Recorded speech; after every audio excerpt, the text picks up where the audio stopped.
नमस्कार दोस्तों, आप सुन रहे हैं रहस्य की रात। मैं हूं पीयूष और आज जो कहानी मैं आपको सुनाने जा रहा हूं वो प्रयागराज की उन गलियों से जुड़ी है जहां रात के बाद सुबह आने की गारंटी नहीं होती। ये कहानी है एक ऐसी बिल्डिंग की जो दिन में सिर्फ 5 मंजिल की होती है, लेकिन रात को उसके ऊपर एक और मंजिल आ जाती है और जो भी वहां तक पहुंचता है वो अकेला वापस नहीं आता। रात के करीब 2 बज रहे थे।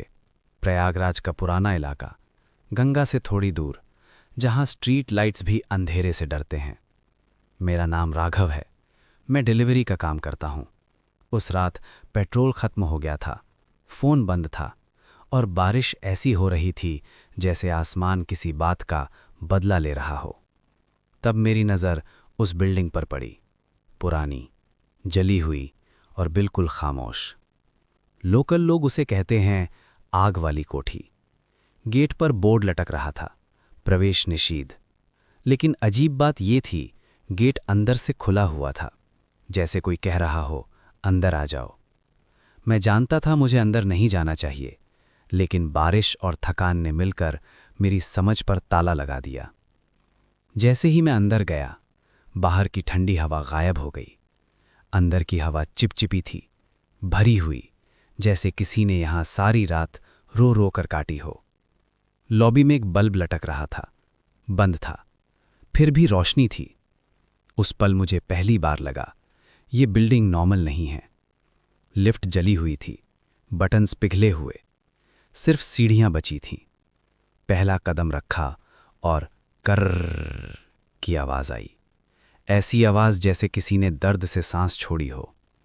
रेलिंग पकड़ी, वो गर्म थी। सेकंड फ्लोर ठीक था, तीसरा थोड़ा ज्यादा लंबा लगा, चौथा जैसे कभी खत्म ही नहीं हो रहा। और जब मैं 5वें फ्लोर पर पहुंचा, मैं रुक गया। बोर्ड लिखा था 5th फ्लोर, लेकिन सीढ़ियां अभी खत्म नहीं हुई थी। एक और लैंडिंग और वहां एक और बोर्ड, 6th फ्लोर। मेरा दिमाग एक ही बात कह रहा था, यह मुमकिन नहीं है। इस बिल्डिंग के रिकॉर्ड्स में सिर्फ 5 मंजिल हैं। मैं पीछे मुड़ा, नीचे देखा, सीढ़ियां नहीं थीं, सिर्फ अंधेरा। और तब मुझे पहली बार डर लगा। 6ठा फ्लोर, वहां हवा नहीं चल रही थी, वहां हवा रुक गई थी। दीवारों पर जलने के निशान थे, काले हाथ के प्रिंट्स थे, जैसे कोई जलते हुए दीवार पर घिसड़ गया हो। तब आवाज आई, पानी। औरत की आवाज, बहुत कमजोर, बहुत जली हुई। एक कमरे के दरवाजे के नीचे से पानी बाहर आ रहा था, पर उसमें राख मिली हुई थी। दरवाजा खुद खुल गया। रूम के बीच एक औरत खड़ी थी, उसकी पीठ मेरी तरफ थी, स्किन जली हुई, कपड़े चिपके हुए, बालों में राख। उसने धीरे से कहा, तुम भी नीचे से आए हो ना? मैंने कभी अपना रास्ता नहीं बताया था। वो घूमी, उसका चेहरा आधा जला हुआ था, एक आंख गायब, दूसरी बिल्कुल साफ और सीधी मुझे देख रही थी। उसने कहा, मुझे भी यही बोला गया था, बस एक रात। दरवाज़ा जोर से बंद हो गया, अंधेरा छा गया और तब मुझे महसूस हुआ किसी ने मेरे कंधे पर हाथ रखा है। उस औरत ने मेरे कान के पास आकर कहा, ऊपर वाली मंजिल सिर्फ शुरुआत है। और उसी पल मेरे पीछे एक बच्चे के रोने की आवाज आई। दोस्तों, जो चीज राघव ने उस रात देखी वो सिर्फ एक औरत नहीं थी, वो बिल्डिंग का पहला जला हुआ सच थी। और जो बच्चा रोया वो आखिरी नहीं। अगर आप रहस्य की रात के साथ बने रहे तो मैं आपको दिखाने वाला हूं कि प्रयागराज की उस बिल्डिंग के ऊपर आखिर कौन रहता है और क्यों। दोस्तों, उस पल जब मेरे कंधे पर हाथ रखा गया तो मैं पलटकर देखना चाहता था, लेकिन मेरी बॉडी ने मेरा साथ छोड़ दिया। मैं हिल नहीं पा रहा था। सांस चल रही थी, पर कंट्रोल किसी और के पास था। मेरे कान के बिल्कुल पास बच्चे के रोने की आवाज आ रही थी, पर वो रोने जैसी नहीं थी। वो आवाज ऐसी थी जैसे कोई बच्चा रोते रोते सांस लेना भूल गया हो। मैंने पूरी ताकत लगाकर पूछा, कौन कौन है? मेरे सामने खड़ी जली हुई औरत ने धीरे से गर्दन टेढ़ी की। उसकी आंख, जिसमें जलने का निशान नहीं था, अब मुझे नहीं, मेरे पीछे देख रही थी। उसने कहा, वो आ गया। और तब मेरा हाथ अपने आप मेरे सीने पर गया। दिल तेज नहीं धड़क रहा था, दिल रुक रुक कर चल रहा था, जैसे कोई उसे सुन रहा हो। अचानक कमरे की दीवार पर एक और चीज उभरने लगी। पहले सिर्फ एक साया, फिर धीरे धीरे एक छोटा सा कद, एक बच्चा। उसकी आंखें काली थीं, चेहरा सूत से भरा, कपड़े आधे जले हुए, पर सबसे गलत चीज उसके पैर। उसके पैर जमीन को छू ही नहीं रहे थे। वो मुझसे कुछ कदम दूर रुक गया और सीधा मेरी आंखों में देखकर बोला, तुम यहां क्यों आए? उसकी आवाज बच्चे जैसी नहीं थी, वो आवाज ऐसी थी जैसे एक साथ कई लोग बोल रहे हों। मैंने झूठ बोल दिया, गलती से। बच्चा मुस्कुराया। उसकी मुस्कान में दांत कम और अंधेरा ज्यादा था। यहां कोई गलती से नहीं आता, उसने कहा। प्रयागराज में कुछ जगह होती हैं जो खुद लोगों को बुलाती हैं। उस जली हुई औरत ने धीरे से कहा, इसे नीचे भेज दो। बच्चे ने तुरंत गर्दन घुमाई। एक खड़क की आवाज आई, जैसे हड्डी घिस रही हो। अभी नहीं, उसने कहा, पहले इसे दिखाना पड़ेगा। और तब फ्लोर हिलने लगा, जैसे पूरी बिल्डिंग गहरी सांस ले रही हो। मेरे पैर के नीचे जमीन सॉफ्ट होने लगी, जैसे मैं सीमेंट पर नहीं, गले हुए मांस पर खड़ा हूं। मैं चीखना चाहता था, पर मेरी आवाज मेरे गले से बाहर नहीं आ रही थी। अचानक कमरा बदलने लगा, दीवारें पीछे हटने लगीं, छत ऊपर उठने लगी, और मैं खड़ा था उसी बिल्डिंग के अंदर, लेकिन 12 साल पहले। मुझे पता कैसे चला? क्योंकि दीवारों पर नए पेंट थे, लिफ्ट चल रही थी, और बाहर से प्रयागराज की शाम की आवाज आ रही थी। लोग हंस रहे थे, बच्चे खेल रहे थे। मेरे सामने एक औरत खड़ी थी, वही औरत जो अभी जली हुई थी, लेकिन यहां वो बिल्कुल नॉर्मल थी। उसके साथ एक छोटा बच्चा खड़ा था, वही बच्चा। उसने औरत का हाथ पकड़ रखा था और बोला, माँ, ऊपर वाली मंजिल कब खुलेगी? माँ ने मुस्कुराकर कहा, जब ऊपर वाले बुलाएंगे। मेरा सीना जम गया। मुझे समझ आ गया था, जो मैं देख रहा हूं वो याद नहीं, सजा है। सीन बदला। रात, इसी बिल्डिंग का कॉरिडोर। लोग चीख रहे थे, आग हर तरफ थी। किसी ने चिल्लाकर कहा, लिफ्ट बंद है। माँ बच्चे को गोद में लिए सीढ़ियों की तरफ भागी, पर सीढ़ियां उस रात सिर्फ ऊपर जा रही थीं, नीचे का रास्ता गायब हो चुका था। बच्चा रो रहा था, माँ, जल रहा हूं। औरत चीखी, कोई है? पर उस रात प्रयागराज में भगवान भी चुप थे। आग ने सब कुछ ले लिया, सांस, चीख और अंत में यादें। सीन फिर बदला। मैं वापस उस अंधेरे कमरे में था। बच्चा मेरे बिल्कुल पास आ गया। उसकी आंखों से काला पानी टपक रहा था। हम यहीं रह गए, उसने कहा, और नीचे वाले लोगों ने कहा, ये मंजिल कभी थी ही नहीं। उस जली हुई औरत ने कहा, हम सिर्फ दिखते हैं जब कोई हमें याद करता है। मैंने कांपते हुए पूछा, फिर मुझे क्यों? बच्चा हंसा, क्योंकि तुमने अंदर आने का डिसीजन लिया, उसने कहा, और जो डिसीजन यहां लिया जाता है उसका भुगतान पूरा होता है। अचानक मुझे अपनी माँ की आवाज़ सुनाई दी। माँ, मैंने चीखने की कोशिश की।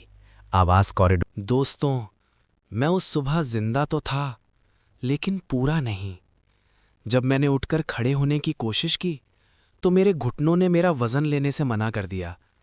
ऐसा लग रहा था जैसे मेरी हड्डियों के अंदर कुछ और भी है। लोग कह रहे थे, बेहोश मिला था, पूरी रात बारिश में पड़ा रहा। पूरी रात? लेकिन मेरे लिए वो सिर्फ एक रात नहीं थी, वो कई जिंदगियां थीं। मैंने पीछे मुड़कर उसे इमारत को देखा। दिन की रोशनी में वो साधारण लग रही थी, पुरानी, जर्जर, 5 मंजिल की। कोई छठी मंजिल नहीं, कोई 7वीं नहीं। पर मुझे पता था, वो सब हटा नहीं है, वो सिर्फ छुपा है। मैं घर लौटा, नहाया, कपड़े बदले, लेकिन जब शीशे के सामने खड़ा हुआ तो मेरी उंगलियां अपने आप कांप गईं, क्योंकि आईने में मेरी आंखों के पीछे एक और आंख थी, बहुत हल्की, बहुत गहरी, और वो मुस्कुरा रही थी। उस रात मैं सोया नहीं। जब भी आंख बंद करता, मुझे वही गलियारा दिखता, वही बच्चा, वही जली हुई औरत। लेकिन इस बार वे अकेले नहीं थे। इस बार गलियारे में और लोग थे, कई लोग। कुछ के चेहरे जले हुए, कुछ के गले मुड़े हुए, कुछ के पैर उल्टी दिशा में। वे सब खामोशी से खड़े थे, और बीच में वो, जिसे मैं बच्चा समझ रहा था, अब वो बच्चा नहीं लग रहा था। उसका शरीर लंबा हो चुका था, रीढ़ की हड्डी असामान्य रूप से बाहर उभरी हुई। उसकी गर्दन जरूरत से ज्यादा घूम रही थी, हर दिशा में। और उसकी आंखें, वे आंखें अब काली नहीं थीं, वे खाली थीं, जैसे उनमें कुछ भी नहीं है। और तभी उसने बोला, तुम जाग रहे हो। मैं बिस्तर पर बैठ गया, पसीना टपक रहा था। तुम मेरे दिमाग में हो, मैंने कहा। उसकी हंसी आई, हंसी नहीं, हड्डियों की रगड़। नहीं, उसने कहा, अब तुम्हारा दिमाग हमारे अंदर है।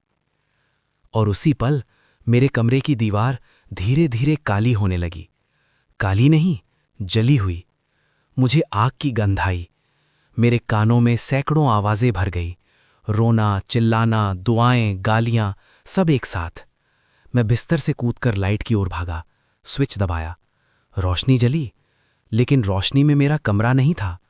मैं फिर उसी इमारत में था, लेकिन इस बार ऊपर नहीं, नीचे, बेसमेंट, जहां पानी नहीं था पर नमी थी। दीवारों पर नाखूनों के निशान थे, हजारों, जैसे लोगों ने मरते वक्त दीवारों को पकड़ा हो। और बीच में एक बहुत बड़ा कमरा। उस कमरे के फर्श पर गोला बना हुआ था, लोगों से, जिंदा नहीं, मरे नहीं। वे सब घुटनों के बल बैठे थे, सिर झुकाए हुए, और उनके बीच में वो खड़ा था। अब पूरी तरह बदल चुका था। अब वो किसी इंसान जैसा नहीं था। उसकी त्वचा जली नहीं थी, उतरी हुई थी, नीचे सिर्फ काली धड़कती हुई परत।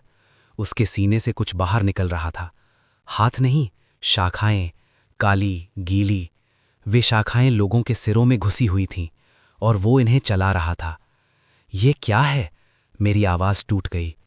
उसने मेरी ओर देखा। इस बार उसके मुंह से आवाज नहीं आई, आवाज सीधे मेरे दिमाग में गूंजी। ये वो मंजिल है जो सबको मिलती है। तुम कौन हो? मैंने चीखा। उसने एक कदम आगे बढ़ाया। फर्श धंस गया। मैं वही हूं जो आग के बाद बचा, उसने कहा। मैं वही हूं जिसे ऊपर वालों ने देखा नहीं। तुम आत्मा हो? मैंने पूछा। उसकी हंसी अब पूरी इमारत में गूंज गई। आत्मा? नहीं, मैं वो हूं जो आत्माओं को रोकता है। और तभी जली हुई औरत मेरे बगल में प्रकट हुई। उसका चेहरा अब और ज्यादा पिघल चुका था। उसने कहा, ये बच्चा नहीं है, ये इमारत है। मेरे पैरों के नीचे जमीन खिसकने लगी। मैंने देखा, फर्श के नीचे और फर्श थे, एक के नीचे एक। हर मंजिल पर लोग बंद थे, हर कहानी एक चीख। हर बार एंटिटी बोली, जब कोई अंदर आता है मैं बढ़ता हूं। हर डर मुझे एक मंजिल देता है। और तुम, उसने कहा, तुम मेरी आवाज बनोगे। मैं पीछे हटा। नहीं, मैंने चिल्लाया। नहीं। उसने अपना हाथ उठाया। मेरे सीने में तेज जलन हुई। ऐसा लगा जैसे कोई मेरे दिल पर नाम लिख रहा हो। तुम पहले ही बन चुके हो, उसने कहा, क्योंकि तुम बच गए। अचानक सब कुछ गायब हो गया। मैं फिर अपने कमरे में था। सुबह की धूप, पंखा चल रहा था, सब सामान्य। लेकिन मेरे मोबाइल पर एक नई रिकॉर्डिंग थी। मैंने कभी रिकॉर्ड नहीं की थी। प्ले किया, मेरी ही आवाज थी, लेकिन शब्द मेरे नहीं थे। अगर तुम ये सुन रहे हो तो समझ लो तुम्हें भी बुलाया गया है। कुछ इमारतें गिरती नहीं हैं, वे खाती हैं। और बैकग्राउंड में एक बच्चे की हंसी। दोस्तों, अब मैं हर रात एक ही समय पर जाग जाता हूं, 2:13 पर। और मेरी खिड़की के बाहर वो इमारत नहीं है, लेकिन मेरे अंदर है। अगर मैं चुप रहा तो वो किसी और को बुलाएगा। अगर मैं बोलता रहा तो शायद किसी को चेतावनी मिल जाए।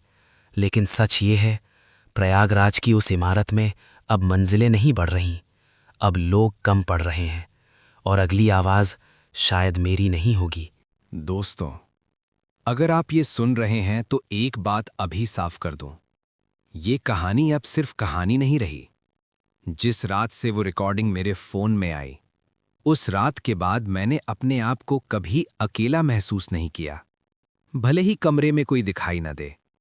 मैं हर दिन उसी समय एक ही चीज नोटिस करता हूं, रात के 2:13। घड़ी चाहे बंद हो, मोबाइल साइलेंट हो, नींद कितनी भी गहरी हो, मेरी आंख अपने आप खुल जाती है। और हर बार खुलते ही मेरी नजर छत पर जाती है, क्योंकि अब छत सीधी नहीं लगती, वो हल्की सी झुकी हुई लगती है, जैसे ऊपर कोई भारी चीज रेंग रही हो। पहली बार जब मैंने ये देखा, मैंने खुद को समझाया वहम है। दूसरी बार मैंने लाइट जला ली, लेकिन तीसरी बार मैंने छत पर नाखूनों के निशान देखे, ताजा, जैसे अभी अभी किसी ने अंदर की तरफ से दीवार खरोची हो। मैं बिस्तर से उठा, पीछे हटा, और तभी मेरे कान में वही जानी पहचानी आवाज आई, तुम अभी भी बता रहे हो। मेरी रीढ़ में सीधा सर्द झटका दौड़ गया। वो आवाज बाहर से नहीं आई थी, वो मेरे गले के अंदर से आई थी। मैंने शीशे की तरफ देखा। इस बार आईना खाली नहीं था, मेरे पीछे कोई खड़ा था। पूरा दिखाई नहीं दे रहा था, बस कंधे से ऊपर का हिस्सा। उसका सिर गलत एंगल पर झुका हुआ और उसकी गर्दन बहुत लंबी। मैं पलटा, कमरा खाली, लेकिन आईने में वो अब भी था।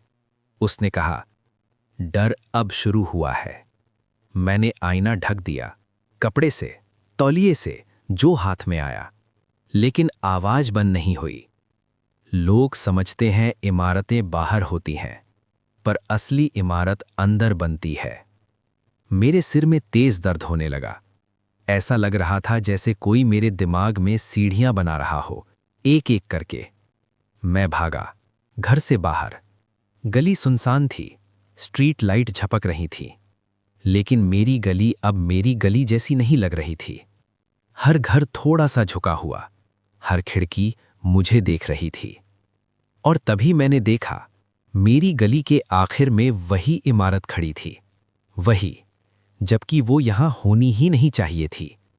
मैं पीछे हटा, 1 कदम, 2 कदम, लेकिन जितना पीछे जाता वो उतनी पास आती, जैसे जगह सिकुड़ रही हो। मैं चिल्लाया, ये सच नहीं है। मेरी आवाज लौट कर आई, सच तुम हो। मैं भागा, पैर लड़खड़ा रहे थे, और अचानक मैं इमारत के अंदर था। इस बार कोई दरवाजा नहीं खुला, मैं बस अंदर था। लॉबी में सभी बल्ब चल रहे थे, लेकिन रोशनी पीली नहीं थी, वो मरी हुई रोशनी थी। दीवारों पर नाम लिखे थे, सैकड़ों, कुछ ताजा, कुछ जले हुए, कुछ ऐसे जैसे नाखून से खोदे गए हों। मैंने एक नाम पढ़ा, अपना। मेरा नाम दीवार पर था, और उसके नीचे एक तारीख, आज की। मेरे पैरों तले जमीन निकल गई। तुम्हें समझ नहीं आ रहा, वो आवाज फिर आई, जब कोई नाम यहां लिखता है तो वो बाहर मिट जाता है। लिफ्ट का दरवाजा खुला। पहली बार लिफ्ट काम कर रही थी। डिस्प्ले पर कोई नंबर नहीं था, सिर्फ एक शब्द, ऊपर। मैं पीछे हटना चाहता था, लेकिन मेरे पैर लिफ्ट के अंदर अपने आप चले गए। दरवाजा बंद, लिफ्ट चली। ऊपर नहीं, नीचे नहीं, अंदर। दीवारें मेरे कंधों को छूने लगीं, छत मेरे सिर के पास आ गई। लिफ्ट सांस लेने लगी। हाँ, सांस, गर्म, सड़ी हुई। और तभी दरवाजा खुला। ये कोई मंजिल नहीं थी, ये एक कमरा था, गोल। और उस गोल कमरे के बीच में एक कुर्सी थी। कुर्सी पर कोई बैठा था, पीठ मेरी तरफ। उसने धीरे से कहा, आओ। मैंने सिर हिलाया, नहीं। कुर्सी चरमराई। वो खड़ा हुआ। अब वो पूरी तरह दिख रहा था। कोई चेहरा नहीं, कोई आंख नहीं, सिर्फ एक आकृति, मानव जैसी, लेकिन अधूरी। उसके सीने में एक बड़ा सा खाली हिस्सा था, अंदर कुछ धड़क रहा था। ये जगह तुम्हारे लिए है, उसने कहा। मैं कांपता हुआ बोला, मुझे छोड़ दो। उसने सिर झुकाया। छोड़ना? हम छोड़ते नहीं, हम जगह बनाते हैं। कमरे की दीवारों पर अचानक चलती हुई तस्वीरें उभर आईं। लोग, साधारण लोग, कोई रिक्शा चलाने वाला, कोई छात्र, कोई माँ, सब इमारत के अंदर आते हुए, सब डरते हुए, और फिर खाली। तुम अलग हो, उसने कहा, क्योंकि तुमने देखा और फिर बताया। जो बताते हैं उसकी आवाज भारी हो गई। वो पुल बनते हैं। मेरे कानों में एक साथ हजारों आवाजें भर गईं। मत सुनो, भागो, रुक जाओ। मेरे सिर से खून टपकने लगा। मैं घुटनों पर गिर गया। अगर मैं चुप हो जाऊं, मैंने पूछा। कमरा हंसा। तो कोई और बोलेगा।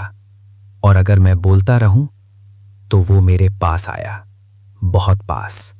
तो तुम जिंदा रहोगे, लेकिन अकेले। उसने मेरी छाती पर उंगली रखी। मुझे लगा मेरे दिल के अंदर कुछ लिखा जा रहा है, नाम नहीं, भूमिका। अचानक सब कुछ रुक गया। कमरा, आवाजें, दर्द। मैं जमीन पर पड़ा था, अपने कमरे में। सुबह हो चुकी थी, लेकिन मेरे सीने पर एक हल्का सा जला हुआ निशान था, और मोबाइल पर नई नई नोटिफिकेशन, लोगों के मैसेज। भाई, वो इमारत, आपने जो बताया, मेरे साथ भी। दोस्तों, अगर आप यहां तक सुन रहे हैं तो समझ लीजिए, ये कहानी अब सिर्फ मेरी नहीं है। इसलिए अगर आप रहस्य की रात को सुनते रहते हैं तो वीडियो को लाइक कीजिए, चैनल को सब्सक्राइब कीजिए, क्योंकि अगली बार जब मैं बोलूंगा तो शायद ये चेतावनी होगी। और अगर मैं ना बोल पाया तो ये समझ लेना, इमारत तैयार हो चुकी है। नमस्कार दोस्तों, आप सुन रहे हैं रहस्य की रात और मैं हूं पीयूष। आज जो आप सुनने वाले हैं वो कहानी प्रयागराज की उस इमारत की है जिसकी एक मंजिल कभी कागजों में थी ही नहीं। उस रात मैं उसी इमारत के अंदर था, छठी मंजिल पर। हवा नहीं चल रही थी, फिर भी मेरे कानों में किसी के सांस लेने की आवाज आ रही थी। मेरे सामने वो जली हुई औरत खड़ी थी, लेकिन उसकी आंखें अब इंसान जैसी नहीं थीं। उसके पीछे एक काली छाया थी। उस छाया की गर्दन उल्टी मुड़ी हुई थी और फिर भी वो मुझे देख रही थी। उसने कहा, अब बहुत देर हो चुकी है पीयूष। मैंने अपना नाम कभी बताया नहीं था। दीवारों से काली राख गिरने लगी। छत से जो टपक रहा था वो पानी नहीं, खून था। तभी मुझे दिखा, वो हिल भी नहीं रही थी, वो सिर्फ एक खोल थी। असल चीज था एक बच्चा, वही बच्चा जो 12 साल पहले इस इमारत में आग लगने के दौरान अपनी माँ के साथ जल गया था, लेकिन मरा नहीं। उसकी आवाज़ कमरे में गूंजने लगी। मैंने माँ को जलते देखा था और किसी भगवान ने मुझे नहीं बचाया। उसकी परछाई फैलने लगी। कमरा छोटा होता जा रहा था। मेरे सिर में ऐसा दर्द हुआ जैसे कोई नाखून दिमाग में घुसा रहा हो। मेरे मुंह से अपने आप निकला, माँ। तभी मुझे समझ आया, वो मुझ में घुस चुका है। मेरी आंखों के सामने आग थी। मेरी त्वचा जल रही थी, लेकिन मैं चिल्ला नहीं पा रहा था। मुझे याद आया प्रयागराज के पंडित जी का कहा, जिस आत्मा का अंतिम संस्कार नहीं होता वो मुक्ति नहीं, शरीर ढूंढती है। मैंने कांपते हाथों से राख निकाली, जमीन पर त्रिकोण बनाया और जोर से कहा, अगर तू बच्चा है तो अपनी माँ को आज़ाद कर। पूरा कमरा चीखने लगा। उस छाया का चेहरा पिघलने लगा। उसकी आवाज़ बदल गई। अब वो डरावनी नहीं थी, वो रो रही थी। माँ, ठंड लग रही है। मैंने मंत्र पढ़ा, उसकी माँ का नाम लिया। आग बुझ गई, छाया सिकुड़ गई और फिर सन्नाटा। छठी मंजिल गायब थी। सुबह लोग कहते हैं इमारत अब बंद है, लेकिन हर अमावस्या की रात एक खिड़की में रोशनी जलती है, और अगर आप ध्यान से सुने तो एक आवाज़ आती है, अगर तुम सुन रहे हो तो मैं अब भी यहीं हूँ। अगर आपको ये कहानी डरावनी लगी हो तो वीडियो को लाइक करें और चैनल रहस्य की रात को सब्सक्राइब करें, क्योंकि अगली कहानी इससे भी ज़्यादा खतरनाक होगी। और जाते जाते एक सवाल, अगर किसी आत्मा को इंसाफ मिल जाए तो क्या वो सच में चली जाती है या बस अगला शिकार ढूंढती है? मैं हूँ पीयूष, फिर मिलेंगे रहस्य की रात में।